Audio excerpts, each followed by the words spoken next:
A master plan for aging or multi-sector plan for aging is a blueprint, and it's actually for both state and local entities and systems to be able to really identify what matters most to them.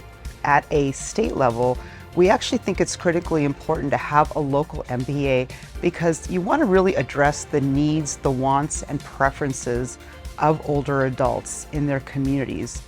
So the Inland Empire, composed of San Bernardino County and Riverside County, is one of the largest two-county areas in the country. And so a big part of what is challenging to older adults, adults with disabilities, and their caregivers is access to those services. So it's essential that the state partner with our counties like Riverside and San Bernardino and the other 56 counties around the state to help deliver streamlined services to their community members. Since the master plan was launched in 2021, our state has invested over $9 billion in programs and services benefiting older adults, people with disabilities, and family caregivers. So those dollars are starting to flow to individuals, to communities, to counties and regions. We refer to the Master Plan for Aging as a whole of government approach. And what that means is all of our cabinet secretaries are involved, not just Health and Human Services, as you would traditionally expect, but housing, transportation, labor, even natural resources with climate change, disaster preparation and readiness, and our state parks. We're working on creating a local master plan for aging for everyone. A lot of times we think of the word aging, we say the word aging, but we don't associate with aging because we think it's not us, and it is all of us. Aging encompasses all of us. We are all aging. The rural areas in the IE are very unique because they're situated so dramatically far out. I mean, they're hours and hours away from the core areas of the population.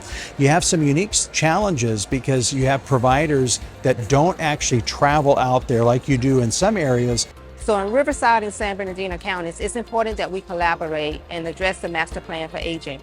A lot of the issues in the master plans are things that we both see as priorities in both counties, from housing, equity, transportation. So it's important for us to collaborate and leverage the resources and services to generate the master plan and to establish a roadmap for the county, for the Inland Empire in general.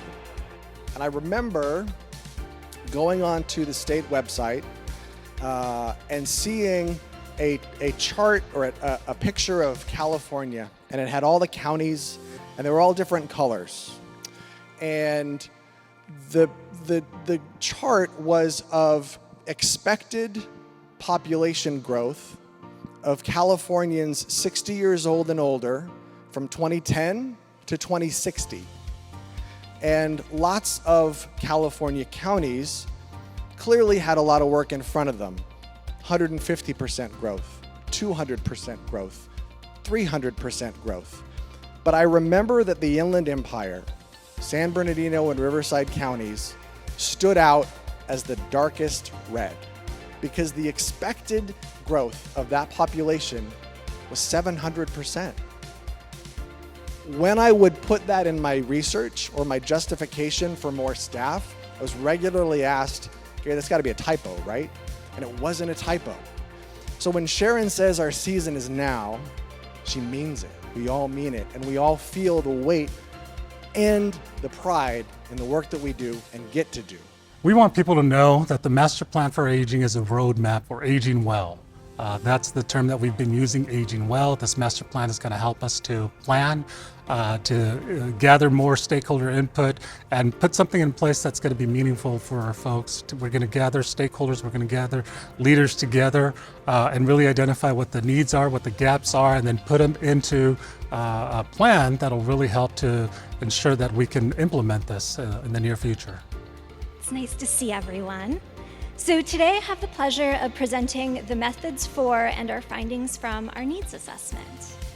So to start, this quote is from a listening session participant, and it can help us orient our needs assessment findings.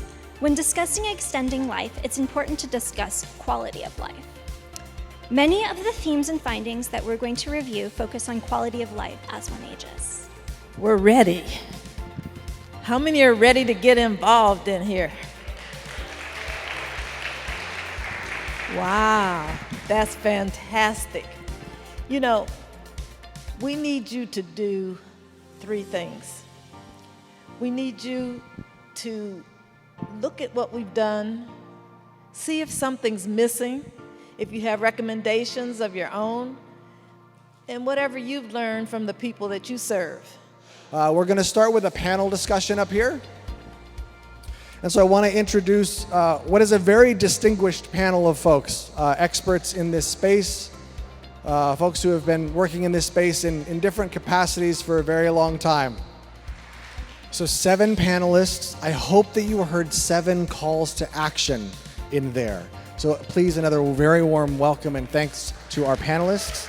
So I think the local MP really offers is this ability to be able to actually convene with your community. So it's public, private, service providers, family caregivers. They can all come together and activate solutions through a local MPA process. So again, these are some of the reasons why a local MPA can be so invaluable.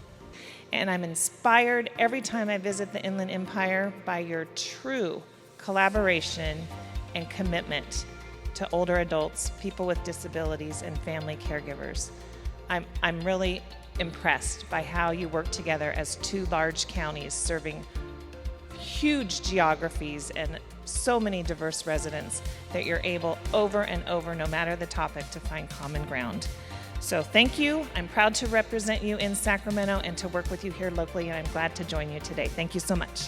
In January of 2022, the ICA was funded by the SCAN Foundation through December of 2023 to begin this process with 2 other coalitions, as Dr. Mahante mentioned.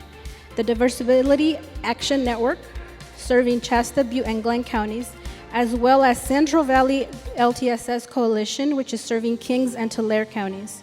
The ICA has had the opportunity to participate in quarterly meetings with the other 2 coalitions to give updates on our projects and to learn from one another.